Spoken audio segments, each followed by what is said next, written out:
guys, it's Sexy Saturdays, and I'm Misty Eyez with Queens of the Week.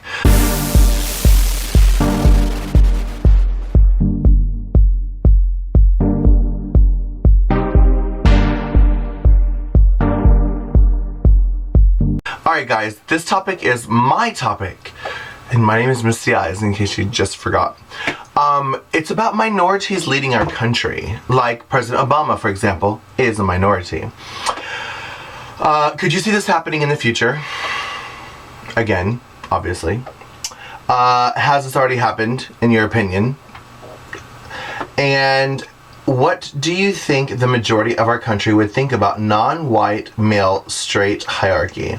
Alright, so minorities running our country. Obviously, we do have President Obama right now.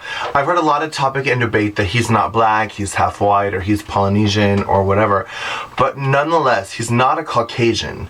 And therefore, we do have a minority leading our country right now. But what about women presidents? What about a gay man president? What about, correction, an out gay male president? What about a Puerto Rican president? What about a Latina goddess president? You never know.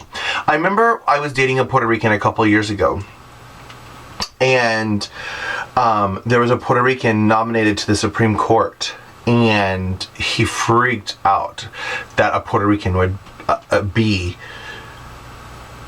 a higher official.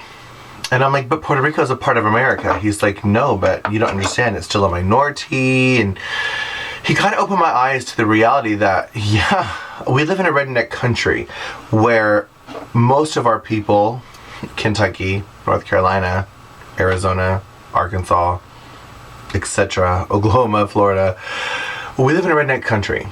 And that's full of a lot of hillbillies. Hillbilly people be voting like they don't like minority peoples, and that's why our country gets what it gets. And you know what's funny is I was actually very, very surprised that Obama completely came out pro-gay rights before his second term election. And I really thought he was going to lose because, again, the hillbillies and the redneck people. And when he came out against Mitt Romney, he was extremely conservative. I thought he was going to lose. And I'm so impressed with our country for picking the right choice. But yeah, do you ever think that in my lifetime there will be a gay president? An out gay president? Probably not. What would you do if it was me? What if I ran for president? Wouldn't you gag? I remember a couple of years ago there was a prostitute, a porn star in California who was running for president, but she never made the official ballot. But I know she was like, I'm running for president. As a woman president, hashtag porn star president.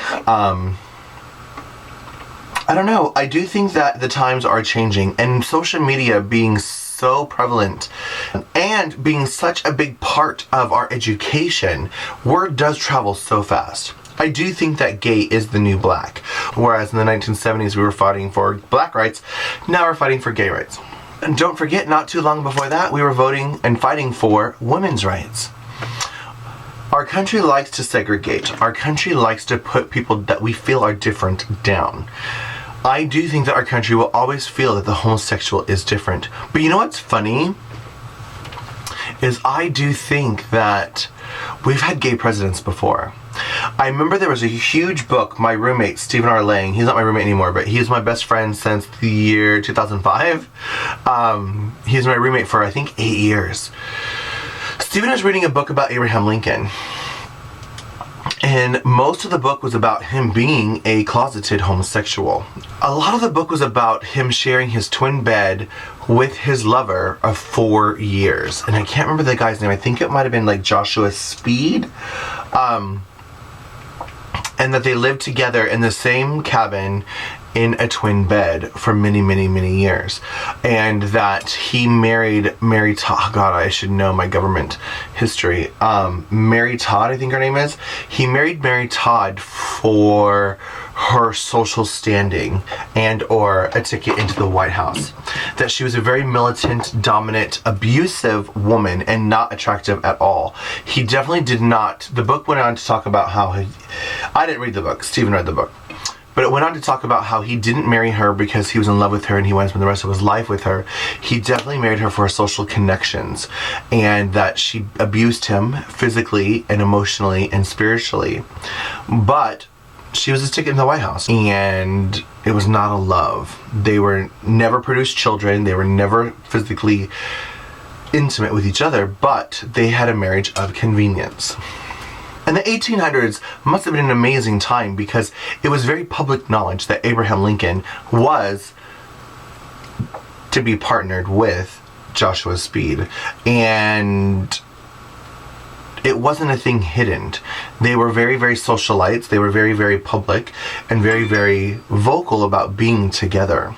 But again, he married Mary Todd to get the White House. But he was president from 1861 to 1865. But do you want to know what? Right before him, from 1857 to 1861, was Joshua Buchanan, our first ever out gay president. But he was he was never out verbally on TV or radio, and never out on paper, but he was very, very out in public, and everyone knew that he lived with his roommate and or domestic partner, William Rufus King. And they would attend many, many functions, many, many events. They were always, always, always together. And everyone called them the Miss Nancys, which I guess back then was term for the feminine ones. A Nancy. Oh, she's a Nancy boy. And they called them the Miss Nancys together, or the Miss Fancies. So yes, if you look in history books and history things, and I actually did research this a little bit years ago, and I just remembered, but James Buchanan was very, very comfortable in being out in public with his partner at many events and many social events. They did share a bed and they did share a life together. James Buchanan also never married a woman ever. He was one of the very few lifetime bachelors in our presidential history.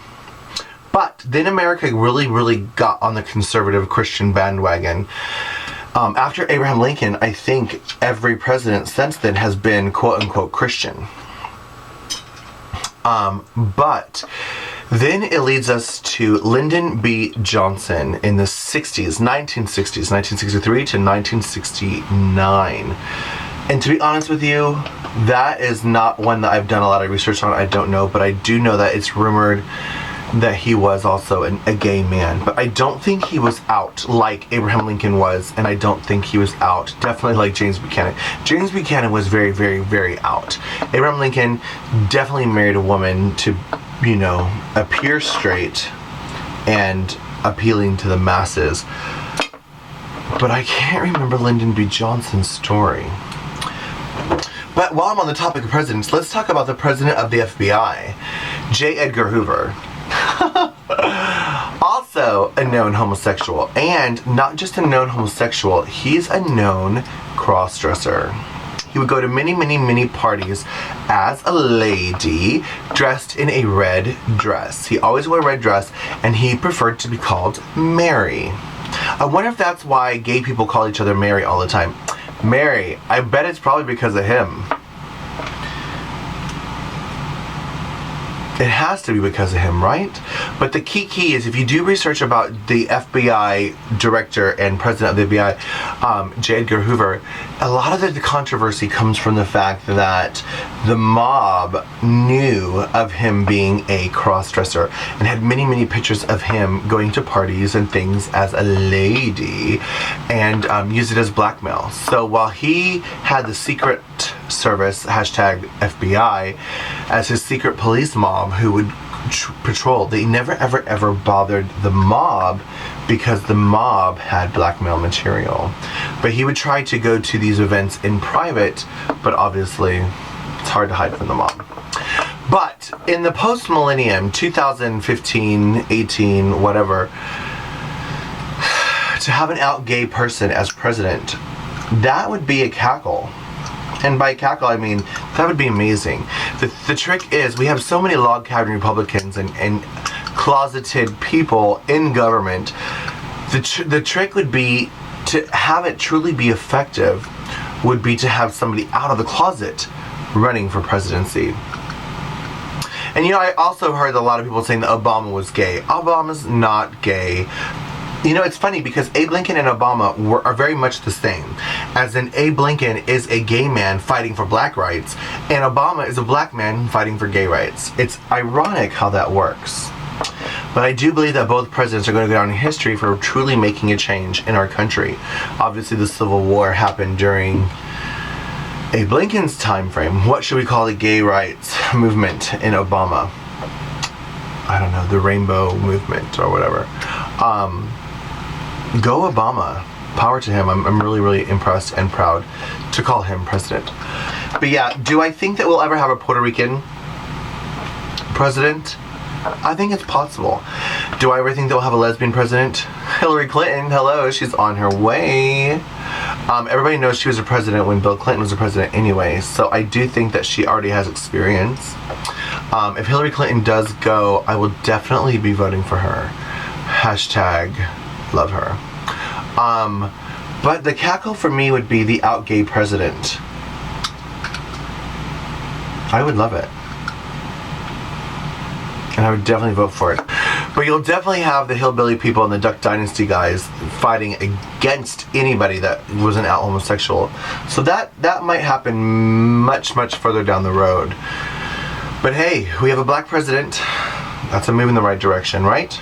Anyways, that's Misty Eyez with Queens of the Week. Loving you is easy.